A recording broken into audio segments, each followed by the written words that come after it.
Hello, welcome to Ennara Reacts. And today I'm recording another for Friday Funnies. And this is Sarah Millican, an English comedian. And this is her clip from her live at the Apollo in 2014. So let's see how that goes. Hello,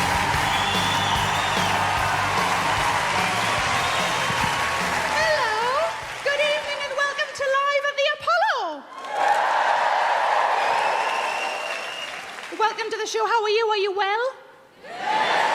Excellent, good work. It's lovely to be here. It's a nice temperature in here, isn't it? It will get warmer as we go on. I respond in quite a peculiar way to the heat, I think. Mostly sort of here. Down there gets what I would call claggy. What would you call it? Moist. Moist is a good one. And I did a show in Preston. A man shouted out, no, we call that ready. Oh, okay then. And I had a lady say, what you've got there is LDF. I said, what does LDF stand for? She said, long day Fanny. But what I do when it gets moist, so just do a little plie. I'm not a massive ballet dancer, but if I was a ballet dancer, I'd clearly be a massive one. You only get a couple of seconds relief because it mostly just slicks back together. Ooh.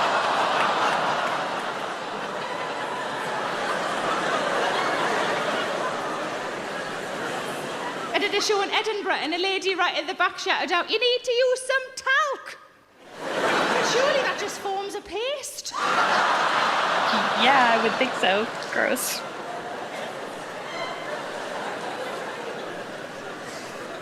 But I do have, I've got a good relationship with me mum. Sometimes in comedy you laugh at things because it's familiar, because it's a shared experience. Sometimes you laugh because you're just glad you're not me. See if this has happened to anybody else. Whenever I'm on the phone to me mum, it always makes me need a poo. No. Give us a woo if that's happened to you. No? See, I've looked into it. It's a closeness issue. It means that me and those people who wooed, we love our mums more than the rest of you lot love yours. I love my mum so much it makes me shit. Try getting that on a balloon for Mother's Day. Thank God for Moonpig. But I bought a house quite recently. I wanted to buy a house because I'd lived in flats for 16 years and I really missed going upstairs to bed. Not through the kitchen, upstairs to bed. But I was sitting only a few months later upstairs in bed, quite smugly, just thinking, this is the life. I've arrived. I'm upstairs in bed. And then I thought, oh no, now I've got to go downstairs for food.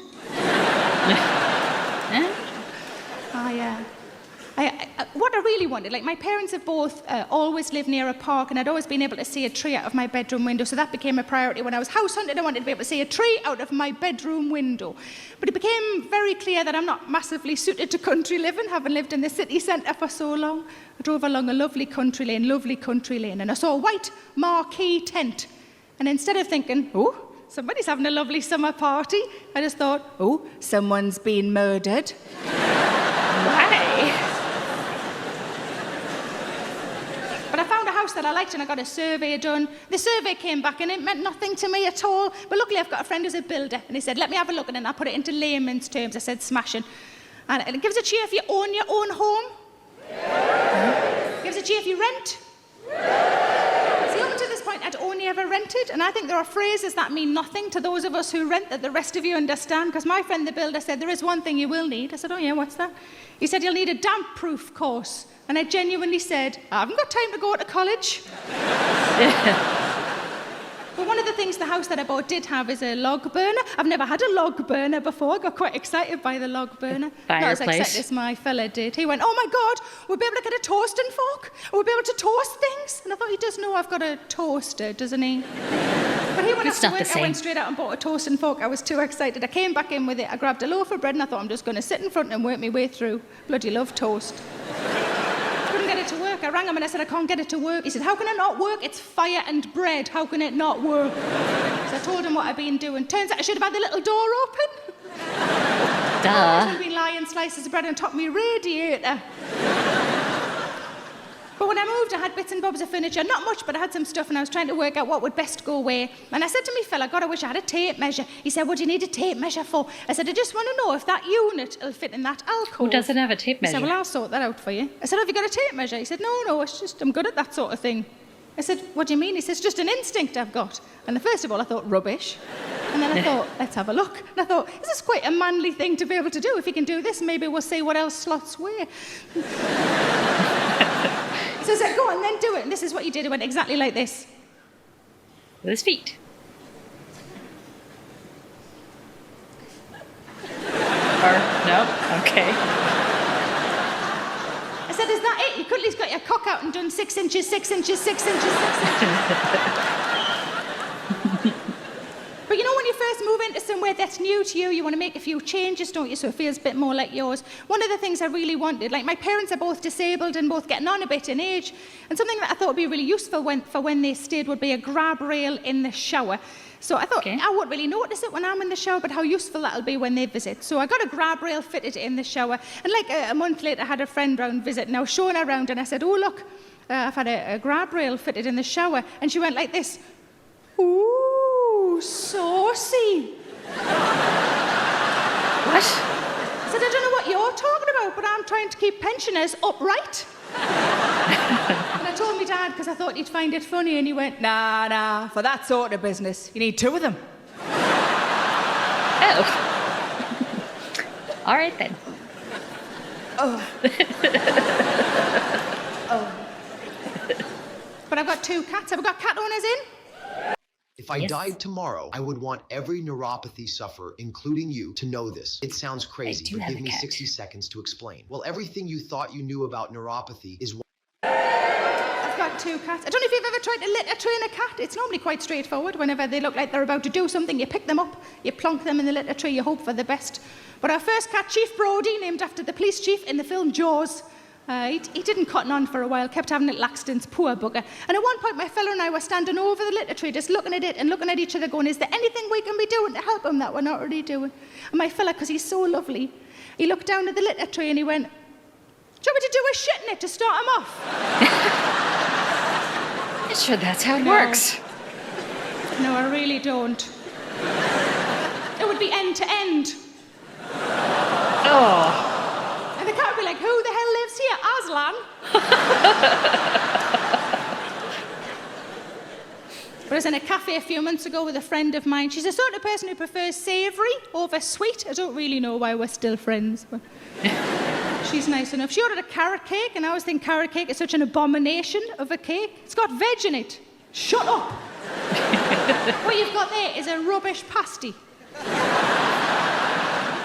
She ordered carrot cake, I ordered a slice of strawberry cheesecake. On top of her carrot cake was some icing and then a slither of something orange-coloured for decoration, I suppose. I said to her, is that a little bit of carrot? Fair assumption, it being carrot cake. She had a nibble of it and she said, no, it's not carrot. I said, is it orange then? She said, no, it's not orange. What is it? So, well, I'm all out of orange-coloured things. Unless it's the tail of a goldfish, I've got no idea. She had another nibble of it and she said, I think it's apricot. I said, I can't have apricot. She said, why not? I said, I'm allergic to it. And she went, ooh, what happens to you? You have an allergic reaction. Ooh, I get the shits. She said, is it really bad? I said, oh yeah, it was like a chocolate fountain down there. She said, was that just off one? I said, no, I had a bag of them. Oh, wow. She said, how many was in the bag? I said, I don't know, maybe 40. Why would you eat a whole bag? Then that I realised I'm not allergic to apricots. It's too much. I'm allergic to 40 apricots. Moderation. But I stopped buying women's magazines a few months ago. Just feels like there's nothing in there for me. Nothing in there for me. Why would I buy anything where the only time I ever see anybody who looks a bit like me is underneath the word before?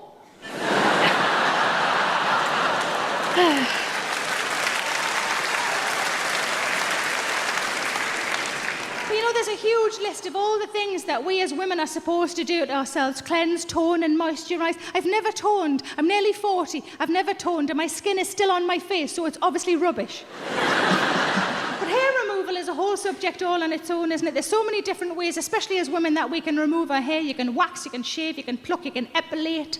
My sister had laser treatment to her underarms, laser treatment. And it was quite painful and quite expensive. And after 2 months, the whole lot just grew back in.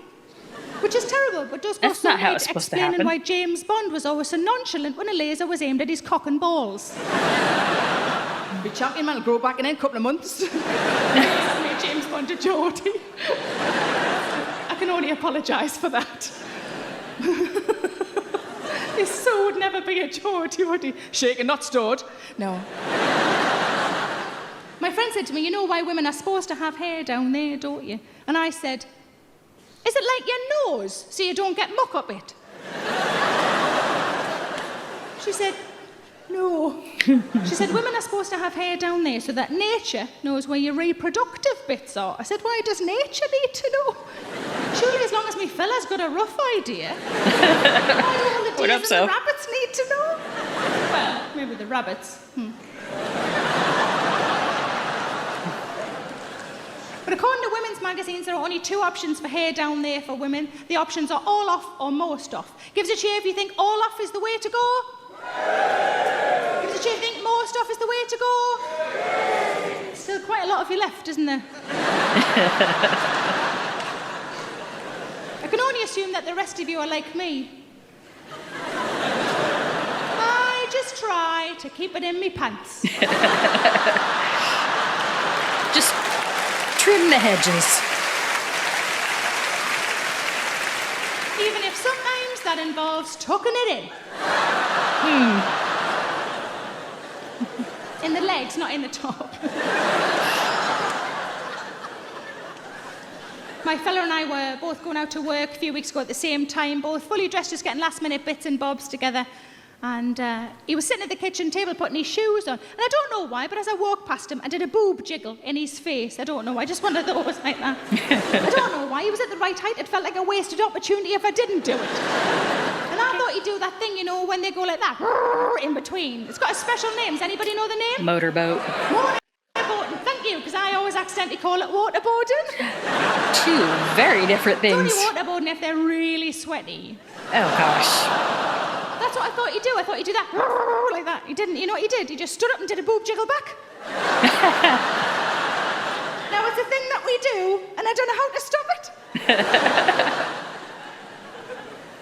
But we've lived together for about 1.5 years now, and when I lived on my own, I really loved it, don't get me wrong. But one of the things I love about living with somebody else again is I like the unpredictability of it. I like that every now and again a sentence will come out that I would never have said. The most recent one, out of nowhere, he just went, "Your shed's no good to have a wank in."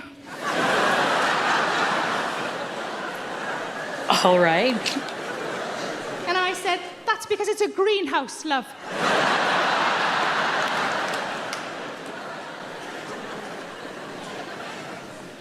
But I'm getting on a bit. I'm nearly 40. It doesn't worry me. I'm not worried at all about getting older. I know that there are problems along the way. I know that it's not going to be easy. One of my good friends, is 62, and she said to me, "There's something I need to tell you." I said, "Oh, that sounds really serious. Is it serious?" She said, "Well, I just don't want it to come as much of a surprise to you as it did to me." I said, "Okay, well, you better tell me what it is then." She said, "When you get to my age, down there, instead of it being a lovely, healthy pink colour, I could have walked away right then and there." Instead of it being a lovely, healthy pink colour, it's more of a slate grey. It's the detail that I love. She didn't say grey, she said slate grey. No. She had the Dulux colour chart out at it. Yeah, Terry, help us with this. Would you say that was thunder or slate? No. I was so horrified by what I just learnt that I blurted out, "You mean like when meat's on the turn?"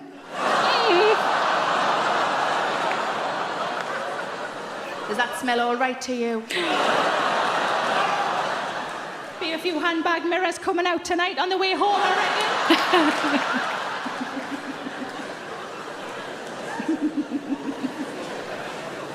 I've been with my fella now for nearly 10 years, but you know when you first get together with somebody, the first 6 months, especially if you have an inkling it might be a long-term thing, and those first 6 months together are just glorious, aren't they? And you think each other are perfect.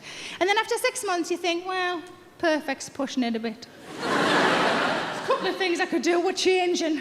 Then you've got a project. Isn't it lovely having a project? Project. There's only one thing I'd like to change about my fella. I need to tell you this first. I love waving. I don't know why. I've always loved waving. I love it when I wave, and I love it when people wave back to me. I'm going to wave to you now and see how many of you wave back. Oh, loads of you are. Thank you very much. It makes me really happy. And it's one of the main reasons I learned to drive.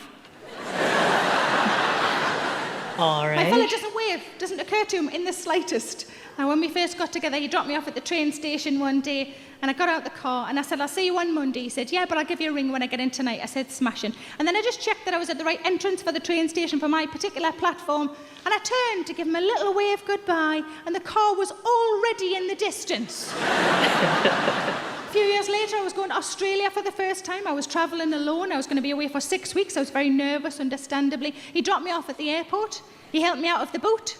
With my case, sorry, that's bad. With my case. Yeah, hopefully you were not in the boot. And I said, I'm going to miss you. And he said, I'm going to miss you too. But he said, you're going to have an amazing time.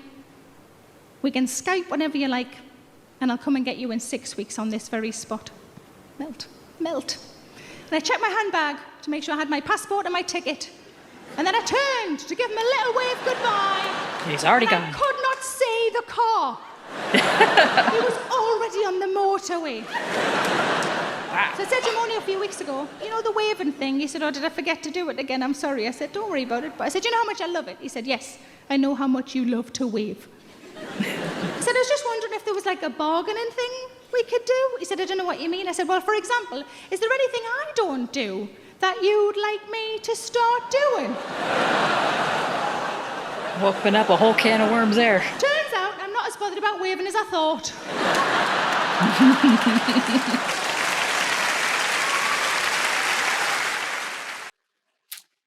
Well, there you go. A clip from Sarah Millican at the Apollo from 2014. Hope that starts your weekend off with a giggle. If you have any recommendations for other videos or comedians or anything to watch, drop it in the comments below. And thanks for watching with me. Remember to hit like and subscribe.